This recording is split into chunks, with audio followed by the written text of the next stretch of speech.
दोस्तों आप देख रहे हैं लालटेन भोजपुरी और आप लोगों का एक बार फिर से लालटेन भोजपुरी चैनल पर स्वागत है। खेसारी लाल यादव का एक और गाने का पोस्टर आ चुका है और ये गाना भी ग्लोबल म्यूजिक जंक्शन से ही आएगा। आप लोग देख सकते हैं अपने मोबाइल के स्क्रीन के ऊपर। गाना का नाम है चढ़ाई बेलपाता और ये बोलों का गीत है। कल सुबह में ही 6:30 बजे रिलीज होगा। गाना को लिखे हैं कृष्णा बेदर्दी जी, म्यूजिक है आर्या शर्मा जी का। आप लोग तैयार रहिए, कल सुबह में खेसारी लाल यादव का एक नया गाना आ रहा है, वो भी ग्लोबल म्यूजिक जंक्शन से। ये दूसरा गाना है और इस गाने में भी रक्षा गुप्ता जी नजर आएंगी और बैक टू बैक गाने आ रहे हैं। आप लोग तैयार रहिए खेसारी लाल यादव को प्यार आशीर्वाद देने के लिए। और वो दिन अब लौट जाएगा जब खेसारी लाल यादव के गाने बैक टू बैक आया करते थे।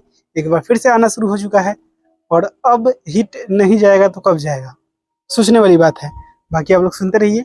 और ग्लोबल म्यूजिक जंक्शन का जहाँ तक बात है, बेहतर वीडियो क्वालिटी के साथ गाने आएंगे। इस बात को ध्यान में रखिएगा कि खर्चा करेगा ये कंपनी बहुत ज़्यादा खेसारी लाल यादव के ऊपर। अभी तक जो स्टॉपेज आप लोग देख रहे थे, बहुत तेजी से खेसारी लाल यादव आगे बढ़ने वाले हैं।